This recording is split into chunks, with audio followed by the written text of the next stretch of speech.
What is up, YouTube? My name is Matt Modi. I am a content producer and betting analyst for OddsJam.com, odds comparison sports betting company. Before OddsJam, I had a normal job in the 9 to 5 world as a data analyst. So, getting a role at OddsJam using data to provide profitable betting opportunities just made sense to me. In this video, I'm going to be talking to you about how Underdog Fantasy works, specifically talking about the Underdog Fantasy Pick'em. Pick'em specific part of Underdog Fantasy, which essentially, if you're familiar with like sports betting lingo, it's essentially a player prop parlay. You have to choose multiple different player props, and all of the options are here. You choose higher or lower. The more plays you add, the higher the payout is, but obviously, the more the risk. Now, there's also this insurance option, which allows you to lose one of your picks and not lose your entire risk.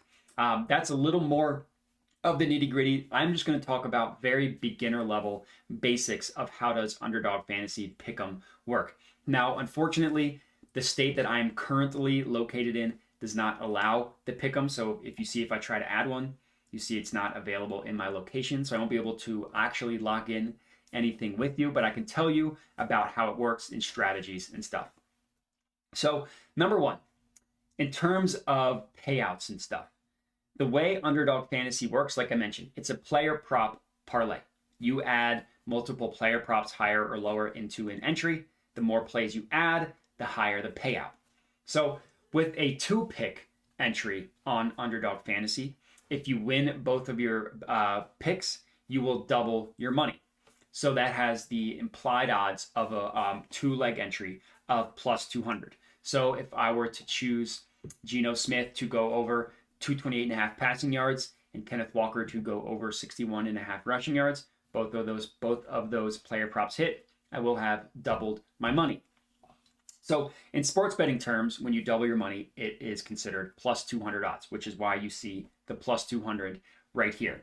Now, with that information, you can actually back out what the implied odds of an individual leg would be per individual leg. So one leg each if you're getting plus 200 odds. And it says it right here. It's minus 137. So in sports betting terms, the minus dictates the favorite. The heavier or the higher the number is, the heavier the favorite. And I can show you what I mean. So if I go to calculators, go to parlay calculator, and I just type in minus 137 twice, as you can see, the parlay odds equal plus 199, so you can round up to plus 200. So you will double your money. You risk $10 to profit 20. So if you hit a 2-leg one on Underdog, you will double your money. Next up, there's a 3-pick option. And again, I'm not talking about the insurance in this video. I'm just talking about straight up. And I guess I should say before I move on real quick, it doesn't matter what plays you add. No matter what 2 picks from Underdog you add, you will double your money, no matter what. So we'll get back to that part, but it is a very important part about the strategy behind Underdog, because if you're not paying any extra juice, depending on the play itself, you can find some really, really valuable player props, which I will get into. But something to keep in mind, like I mentioned, no matter what plays you add, these will always be the odds. You will always double your money. For a 3-pick one, you go from doubling your money to 5xing your money, and it's actually better than one of Underdog's competitors, Prize Picks. For a Prize Picks 3-leg entry, you only 4x your money. For Underdog, you 5x your money. So in terms of profitability, it's actually better to do a 3-pick on Underdog than it is on Prize Picks. So with the total odds of plus 500 odds, 5xing your money on a 3-leg Underdog pick, that has the implied odds of an individual leg of minus 122. So again, I can show you what that means. So if you go to the OddsJam parlay calculator, you type in minus 122, you do that for 3 legs, you see that roughly plus 500 odds, $10 to profit 50, 5xing your money. So in terms of strategy, right off the bat, I mentioned 3 legs does make sense on Underdog, does not make sense on Prize Picks. Where there's a huge difference though, and this isn't necessarily with Underdog or between Underdog and Prize Picks, this is specific to Underdog, it's actually less value to do a 4-pick entry. So you never want to do a 4-pick entry on Underdog. Never. You will 9x your money, so you'll do 9 times your money, but the individual implied odds of an individual leg is actually worse than a 3 and a 5-pick. So it almost never makes sense to do a 4-pick entry on Underdog. Either add one or do one less and only do 3 legs, or add one more and do 5 legs, which, as I mentioned, right, as you can see right here, for a 5-pick one, you will 19x your money, so which has the implied odds of minus 122. So if I type in minus 122, add 2 more legs, you will see that it's roughly plus 1900, $10 to win roughly 190. So in terms of value, 5 and 3 legs are the exact same at minus 122 each, whereas 2 legs is actually the worst at minus 137, but it's also the safest. So 2 legs isn't horrible just because of the how safe it is. You only need to win 2 legs. It never makes sense to do a 4-pick one on Underdog. In terms of value, 3 and 5-pick are the best. So in terms of value, 3 and 5-pick are the best, but you should never do 4 picks.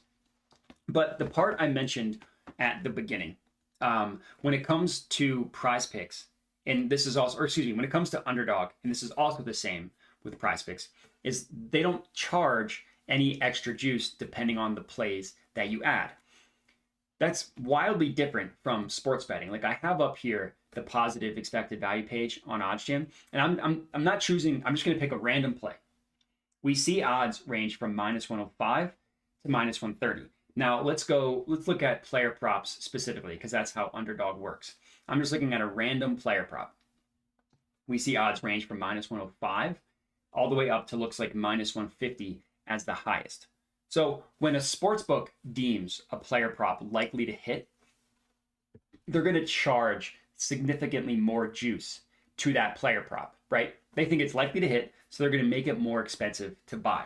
That's exactly what Fox Bet, Pinnacle, and BetOnline is doing. They think that it's more likely that this play, and we're looking at Quentin Grimes to go under 10.5 points, it's more likely that he goes under, so they make it more expensive to buy. That is not how Prize Picks or Underdog Fantasy, both of them, that is not how they work.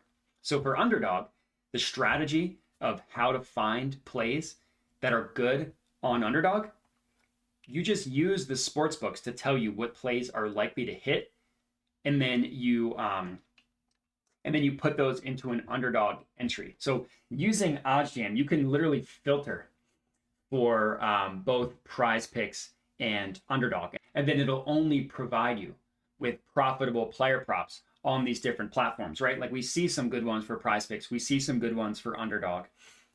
The reason for this and the logic behind this is because the sports books, the actual sports books, the FanDuels, the DraftKings of the world, are telling you that this player prop is likely to hit, but we're not paying any extra juice for that by using Prize Picks or by using Underdog. So the strategy for Underdog, go to the OddsJam positive EV page and just filter specifically for Underdog.